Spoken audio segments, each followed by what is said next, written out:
Hello, everybody, and welcome to Breaking the Grade Live.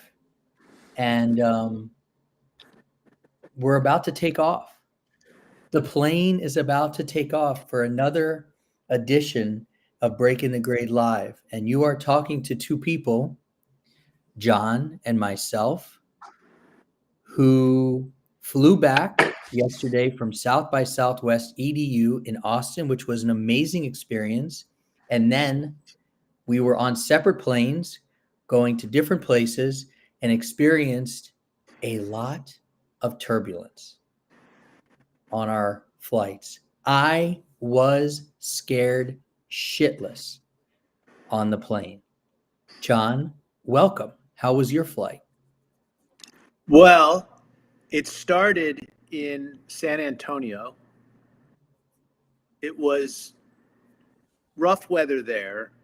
And when I got on the plane, knowing what I was going to fly into in Atlanta, I saw several people with crosses on their forehead for Ash Wednesday, Right. which I thought foreshadowed that being the last day of my life. And I think it almost was. Atlanta was pretty crazy, and then it didn't get much better, Atlanta to Philly. So we're here, we're live, we made it. I got in the middle of the night and, kind of genuflected when I walked into my home yesterday morning. Early this morning to be happy to be alive, that's for sure. I know. Isn't that weird? And then I don't know about you, but I have this tendency to relate every single thing that happens to me in life to running a business. And I feel like, that you knew you were headed into some difficult weather. At least I had a direct flight, so I had just one rocky experience. You had to come down and then go back up. And truth be told, I was talking to somebody today and relating the flight experience to running a business. And I said, I think that when you sit in the back of the plane, it's a little rockier. Because of status, I'm lucky enough to generally sit closer to the front. But because I got on this plane a little bit late, I had to sit in the back. And I feel like sometimes in business, we're sitting in the front and it's all steady and you get served first and you feel all good. But as the flight goes on, when you're running your business, you kind of move in seats, moving back, and eventually it gets shaky and you're going up and you're going down, you're going left, and you're going right. And I feel like that's the way business is to a degree. Can you relate to that? Yeah, I definitely can. I am also I'm status on American, and this was a Delta flight. As you can imagine, going into Atlanta, I too was in the back. And humbly and truth be told, I've in my life I've suffered from anxiety, and in my 20s, I'm 54 now. I had to actually go to therapy for air travel phobia. It was just something about being in a contained tube for a long time that just wasn't sitting well with me, and I had to kind of come to terms with that. And I found myself, I've since kind of recovered from that, and but I still use some tools. I use some mindfulness tools when things are shaky. I use some prayer and meditation. I haven't really related it to business, but I can totally relate to what you're saying in terms of starting from the front, going to the back, having to ask yourself, what's the worst that can happen here? Have you gotten your affairs in order? Yeah, right. Are your books in order? Yeah, for sure. Yeah, and then the last thing I'll say about this, the other part of what you're saying that I think is interesting, because I was talking to somebody else about the experience, and then we were also talking about coaching, and you talk about tools and you talk about prayer. And when you're running a business, I think it's important to have coaches. You went through coaching, aka therapy. You have the tools, you have the prayer to get you through tough situations in your business, and they are going to happen. There will be turbulence. Yeah. You and I experienced the opposite, the exact opposite of turbulence together on Monday afternoon at South by Southwest. We hosted this event, John and I, and it was a founders meetup at South by Southwest. It was at 4:00 local time in this really wonderful room at the Hilton in a corner room, big tall ceilings and big windows. And I had done some promotion of this event, and John had done a little bit, and I'm not sure how much South by Southwest did. So we didn't really know who was showing up, but we did know that we were in really good hands because we brought on a partner. His name is Moby, and Moby was really going to help us facilitate a really good conversation with these founders. Maybe one or two would show up. And then we had like 100 people show up, ed tech founders, for this event. And to me, it was one of the coolest events I've ever been a part of, John. I would love to get your thoughts on it. Well, yeah. So I too was pretty blown away by the response and how many people showed up. But I would also say who showed up. It was predominantly founders, but it was a cross-functional crowd. I mean, Clayton Wilcox is somebody that I've worked with for decades, who is a former superintendent, K-12 superintendent, who engaged like the first-time founder, the 22-year-old founder. There was Doug Roberts from IEI who was there, and he runs an institute that convenes superintendents and solutions providers on game-changing application services and solutions in the ed tech space. There was Sophie from College Contact, who actually won the launch competition, leaning in and engaging on the prompts and the questions that we had. So I just loved that it wasn't just early stage founders. It was a cross-functional group. People broke up into teams and tables, and it got real. And I love that. What are you feeling in today's turbulent education environment? What do you need in terms of support? And what do you hope to leave today having done in terms of the connections that you've made? Is it a technical co-founder? Is it ideas on fundraising? Is it creative problem solving to navigate these crazy times that we're facing in education? So it was a great group. Moby was awesome. Josh, you were awesome. It was really fun to facilitate and also make a lot of post meetup connections, a lot of LinkedIn connections, and a lot of meetings set up for people to engage in our collective programming. Yeah, totally, man. This what we're doing right now is an opportunity for people to come together all around the world. Ramon is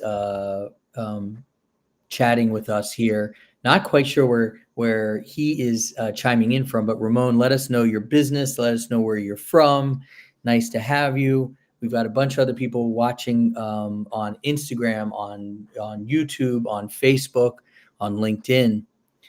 What I found after I was able to talk to some of the people there was that founders, and the founders we know are mainly in education, of course we know others, are starved for this type of interaction.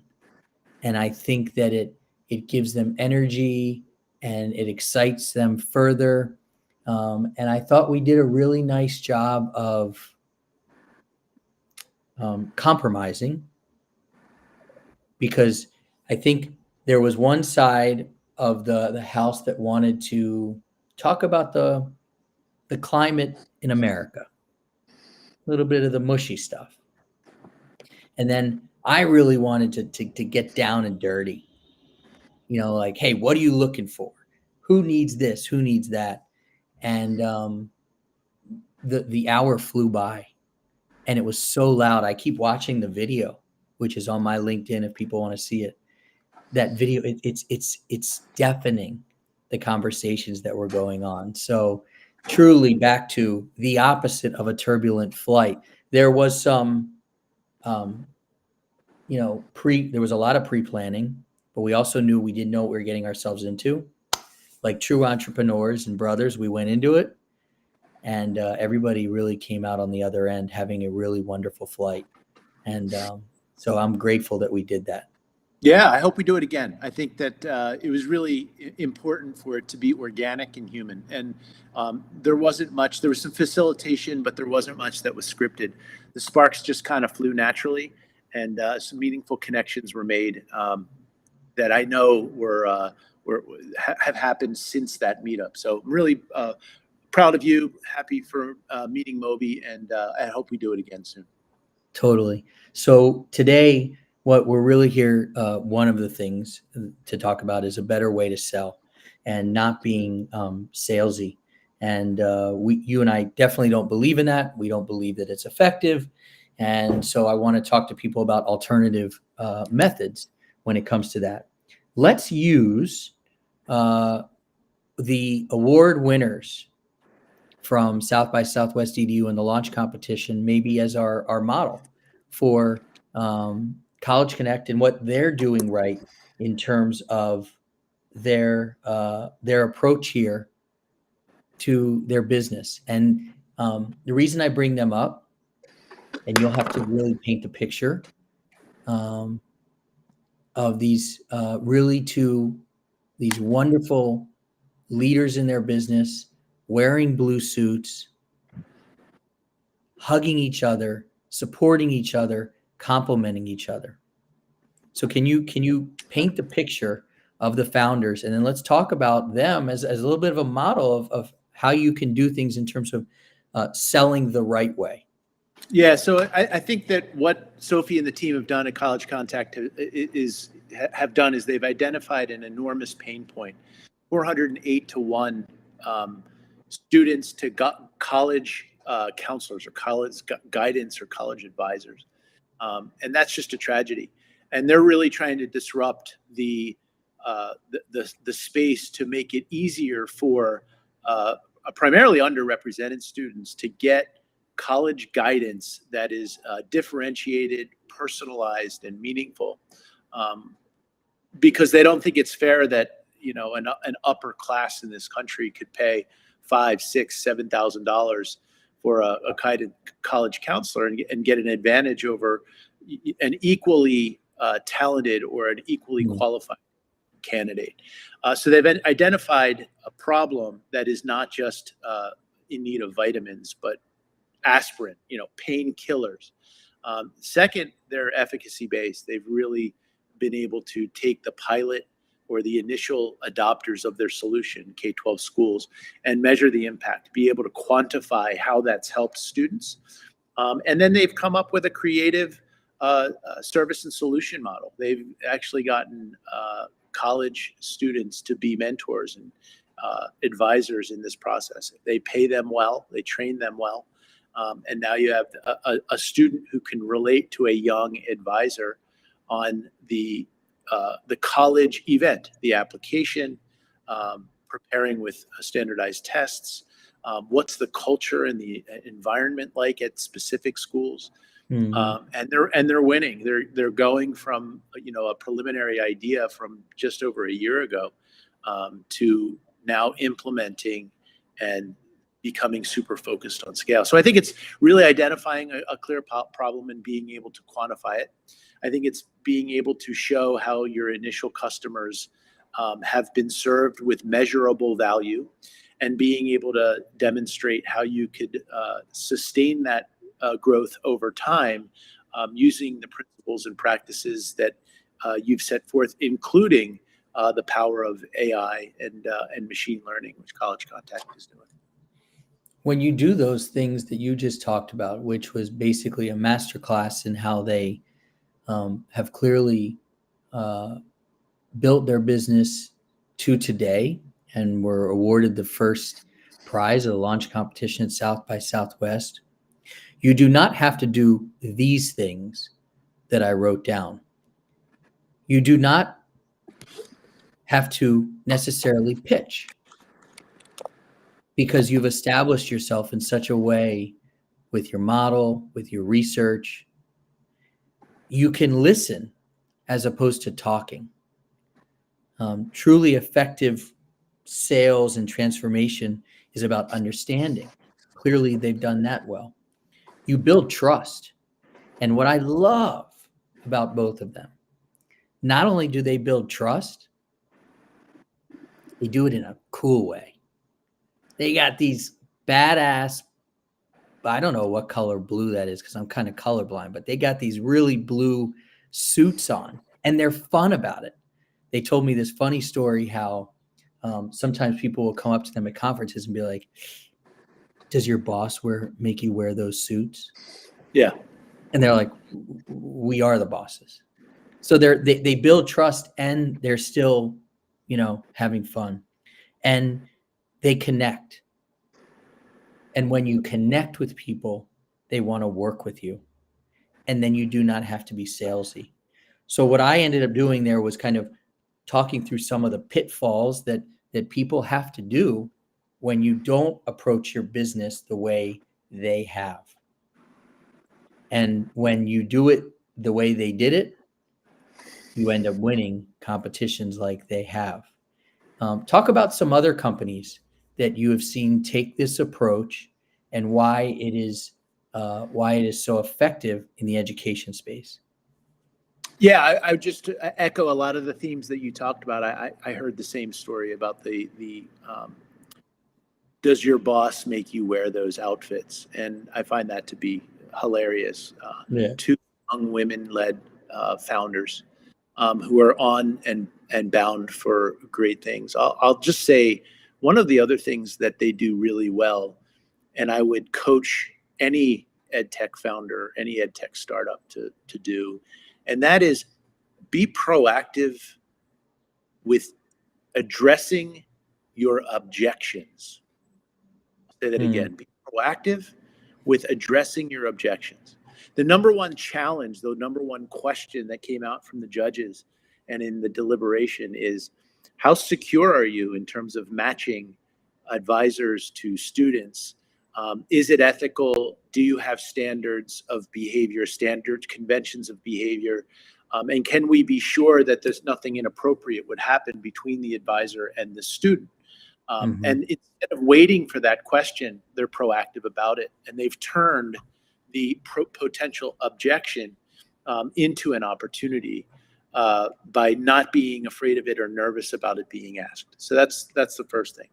I've always said that, turning it into some of the other 7 finalists, BLE, English as a second language, Making Space, which is supporting students and people with disabilities.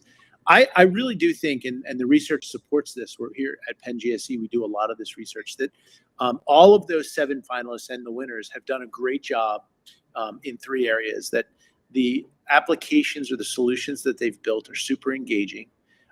The people that they're supporting, the students and the job seekers, really enjoy and embrace the user interface, the user experience. There's gamification built in, there's points, there's rewards. It's really done with best practices in engagement. 2 is it is pedagogically aligned. So whenever somebody engages in these products or services, there's clear crosswalks to standards, and there's an evaluative model where you're measuring your outcomes. And they're able to clearly quantify that, which I think is critical for sustainability and scalability. And 3rd, all of those products and services were easy to adopt. They're interoperable. They work within LMS systems interoperably and seamlessly. If you go 3 for 3, I like your chances.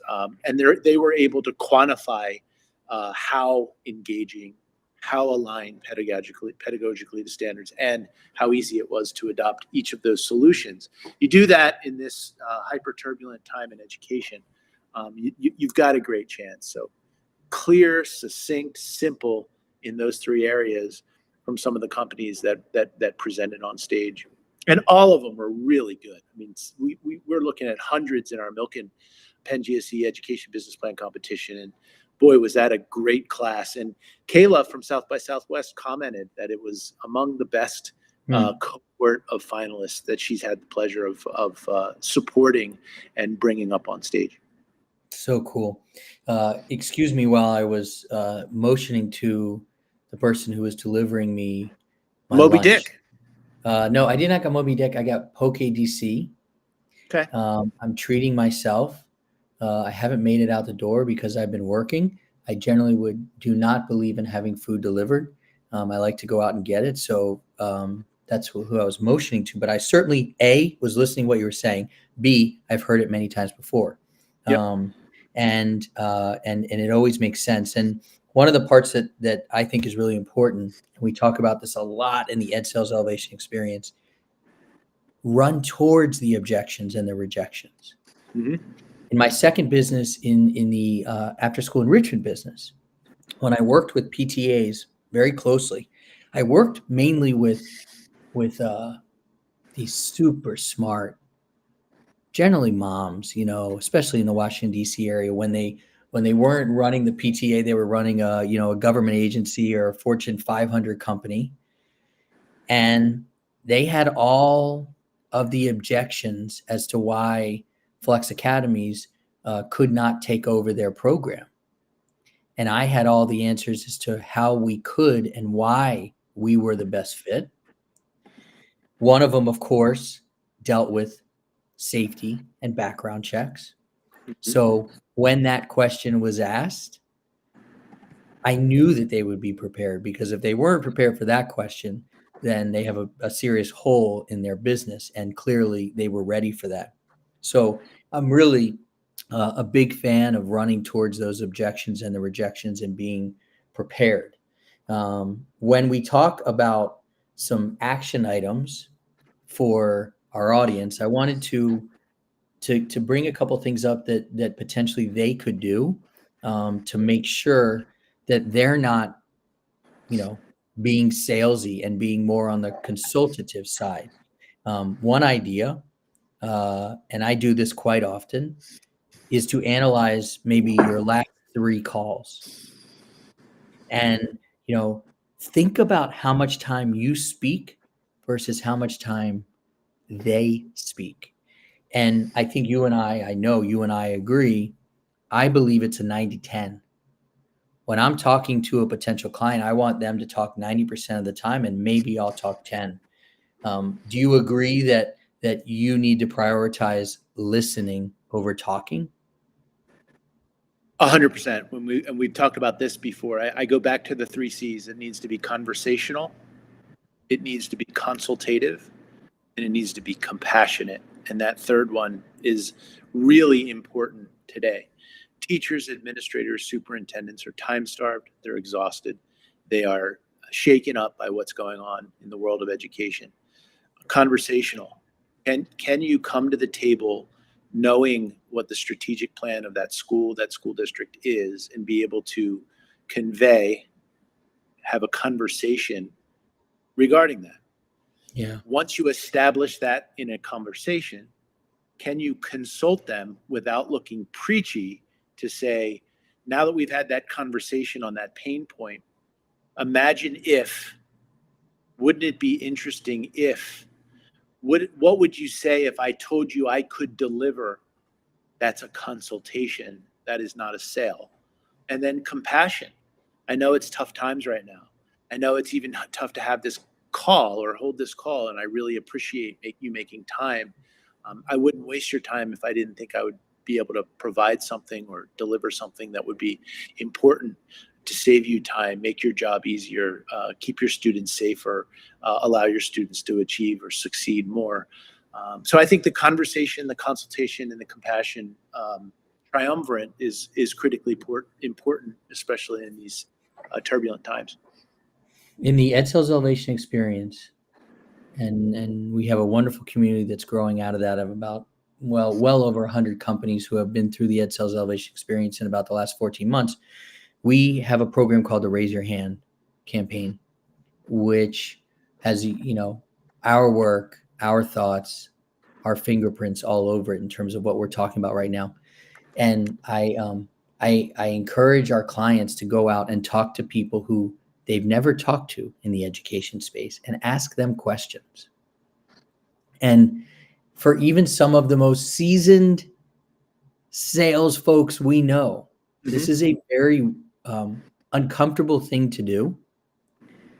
And we teach people how to do it, because a lot of people come to the Ed Sales Elevation Experience saying, hey, I've worked my network. I've asked for enough referrals. I need to generate new, fresh, AKA cold leads. So I need to know how to have conversations with people effectively who don't know me. And you just did that very well in the middle part, where the consultative part, where you said, tell me more. What if I told you? How did you get comfortable doing that? Or were you born with that? So if you were, how does somebody who was not born with that, AKA most of my clients, probably a lot of yours, how did they get comfortable asking that? Heck no, I was not born with that. I have a lot of scars in terms of developing that skill, shared before. Even in my major exit, 2 years of not being able to effectively sell according to that code of conversation, consultation, and compassion. And where I turned that around in year 3 and eventually got to tens of millions of dollars of ARR selling into the K-12 ecosystem was the 4th C, and that is consistency. Really being consistent about that methodology. Not sometimes, not I'm tired today, not I'm going to phone it in today, but being consistent with conversational, consultative, and compassionate sales. Who said 10,000 hours, right? In terms of mastery. Gladwell? Yeah, Malcolm Gladwell, I think. It just really requires you to practice. It requires consistency. It requires commitment. And I just can't say enough. No, I was not born with it. No, it doesn't come naturally to me. But it did. There have been light bulbs, and I have personally. That's another thing. Founder-led sales. Don't rely on a salesperson to do this. You think Sophie and the class of 7 founders are like, oh, you salespeople. No, they're out there. They're out of the building. They're walking the halls. They're engaging in those conversations. They're building their sales muscles to be able to do that effectively. Another place to be able to do that is Catapult. Talk about Catapult. Yeah, so Catapult is a accelerator, 100% virtual accelerator, self-paced standalone, that gives founders the ability to access learning resources, strategic advisors, classroom practitioners, and academic researchers, all within an entrepreneurial community of practice. People who join our advanced membership get an assessment of their business. They then traverse 4 lanes of acceleration in leadership, product, market, and fundraising to build the muscles that we're talking about. A lot of sales training inside of the market strand, some of which is provided by you, Josh, as a partner in terms of the core services and solutions that you provide. So it's $399, one-time fee, lifetime membership. Love for you to join. You'll join a network of purpose-driven entrepreneurs who are really taking these principles and practices to a next level. Gotcha. One of the other, there you go. Somebody grabbed your QR code, man. I can see it. Somebody grabbed that QR code. Thank I can you. see it on the side. Technology is a beautiful thing. Let's talk about a follow-up strategy. We've talked about, analyzing the calls. We've talked about, how to develop and why it's important to develop kind of these open-ended questions and get comfortable with that. Active listening. Let's talk about a follow-up strategy. And I'm gonna take it down to a very root level. And it's still an uncomfortable part for me. When I'm talking to a client, my first conversation, I don't call it a discovery call. I call it a confirmation call. And the reason I call that is because when they book, they've already done their research, because we have done a lot of promotion, of LinkedIn, of speaking. So people know what they're getting in the Ed Sales Elevation experience and with me. So they're just confirming it. When we get to the next level, I do a strategy call, and that takes 45 minutes. And when I do that strategy call, I ask questions and then talk them through my strategy. And then it gets a little bit like, what's next? What's the follow-up? And now I know, and I send them a very clear email of how they can work with me, and what the transformation will be. But it's a little bit uncomfortable, I feel like, sometimes. So how do you, John, how did you create a essentially what I call a concrete closing system for your business, when you were really doing that part of the job? Great question. And very simple answer. When you're in that conversational, consultative, and compassionate sales mode, try to offer something that's going to get a head nod, where the prospect is saying, this person really gets me, gets my challenges, gets what I need. And I hadn't thought of embracing my challenge in that way. And when I say that way, your product. So if you deliver something of value in that conversation, compassionately, consultation, I would bring that to the follow-up. And it's what I call the personalized, reflective follow-up. Great to talk to you today. Really appreciated hearing about how you're approaching school-to-home communications, and that the outreach systems that you're currently doing could be optimized with some automation. Really appreciated the story you shared about the attendance notification systems that have broken down, and that it cost you with some serious challenges with your school board. Thanks for sharing. I can't imagine what you must have gone through with that school shooting risk, or that school shooting threat. And I want to let you know that our system is able to get 50,000 messages out in a moment's notice for you to be able to address a situation in the event of the unthinkable. See, so you've had the conversation, you reflected personally, and that usually anchors the ability to say, in closed, I've provided some more information on our solution. Love to do a follow-up and see if we can't provide that solution on terms that would make sense. Yeah, I like that. I mean, there's a lot of active listening that you talked about there, and reflecting back. And we're lucky in today's world. One of the reasons we're lucky in today's world, and sometimes you feel like there's not too many reasons, given the climate, is that you can have a note taker. Yeah, sit in with you.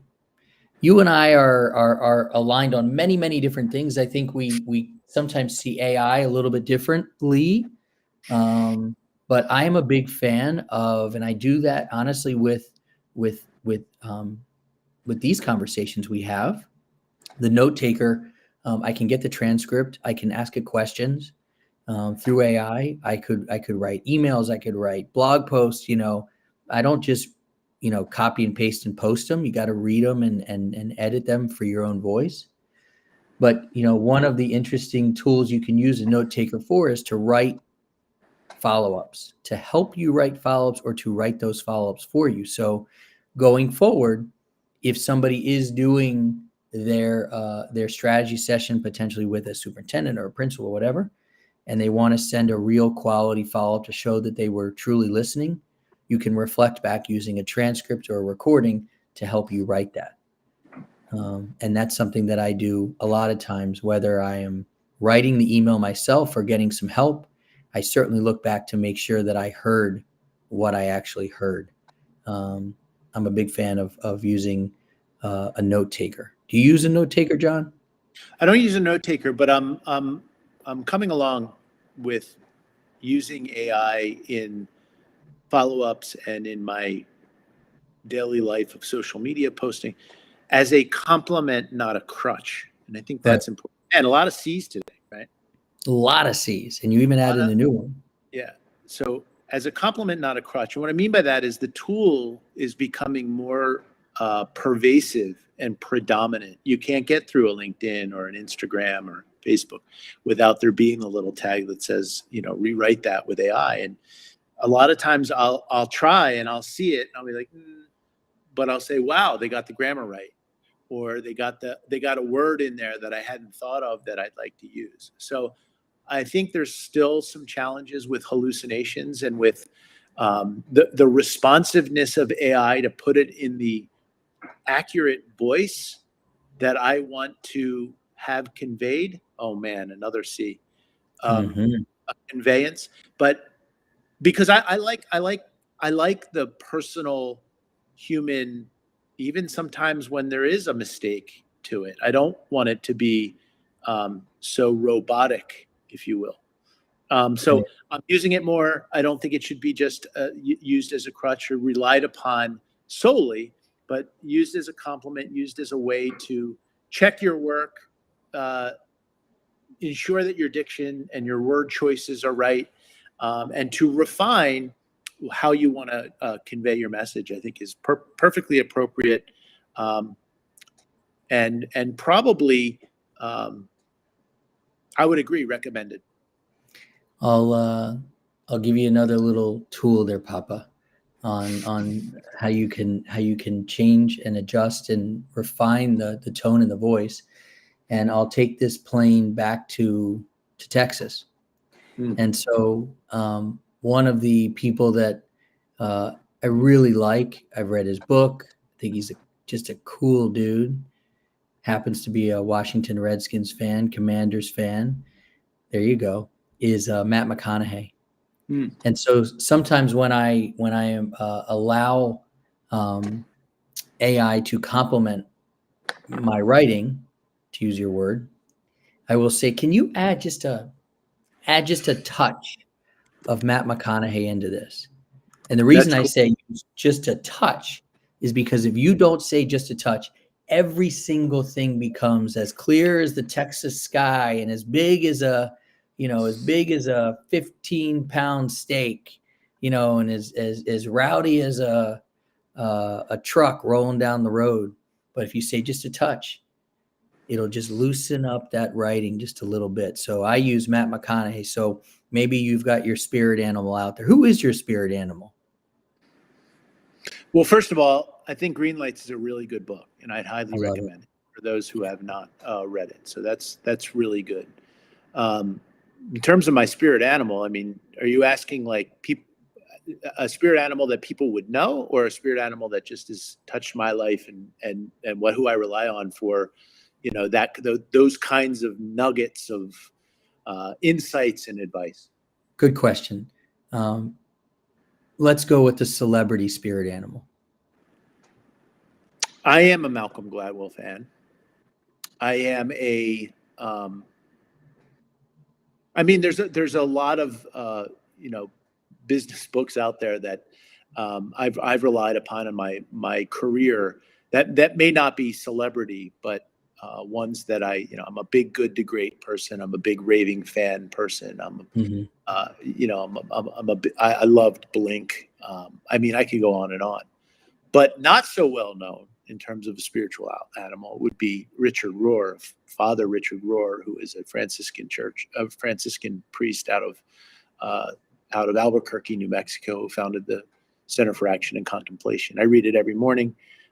Really good parables and stories and advice, really, on first and second half of life living, and how do you cross over from a first half of life into a second half of life, Mm-hmm. purpose-driven life. So that would be my spirit animal. Maybe I could put that into AI and see if I can respond on social media according to how Father Richard Rohr would answer a question. You can put anything in there and see what happens. Trust me, I've tried it. That sounds weird. But you know what? I'll tell you what about green lights. I would imagine that you and I attract similar type of people and thinkers and into this group, into this live event. And I encourage other people to grab that book, Green Lights. It literally, I'm back at our house here in Washington, D.C. And at the time when I read that book, of course, we were living upstairs and we had the downstairs more of it as an office. And I read it down here. And that book, Green Lights, changed our lives. Me, my wife, our daughter. So I highly recommend that book to everybody. And I'm going to leave us with one last C. Don't say the Commanders. No. And I thought, I'm not going to say crash. Don't say that. I'm going to say cherish is my last C. And I can use one more, which is conference. And then I'll say connection. And they're all just flowing out. And the reason I put all those together is because for a long time, I really ran away from conferences. I didn't feel comfortable there. And now I really do, because I have clarity in myself, confidence in myself, in my message. And it allows you to cherish moments more. Moments like when we got to hang out with John Martin, at the bar, and give that dude a hug, moments like where you and I just sat and had that quiet dinner. And I am beginning to cherish moments more in as I reach 45 and a half. And so I appreciate the opportunity to be at South by Southwest with you, with everybody who we got to hang out with and spend time with and learn from and learn with. And so I just wanted to really call out that it was a great event. And I'm going to let you know that Catherine Magnuson loves Richard Rohr, and she has joined us. And so, John, you are not alone. Catherine Magnuson loves Richard Rohr. So I'm going to let you finally land this plane, Papa. So if Catherine loves Richard Rohr, she probably read the book Falling Upward. And that is my favorite Richard Rohr book, but there are many. And if you don't want to spend the time reading the full book, there's a lot of online homilies and a lot of online talks that he gives on the theory of falling upward. So thank you, Catherine. It's been a journey, and it's just like with Josh and Green Lights that saved his life. That's kind of saved my life. But in terms of landing the plane, I think it's time for us to write the book, The 10 C's. Okay. What do you think? You want to write the book?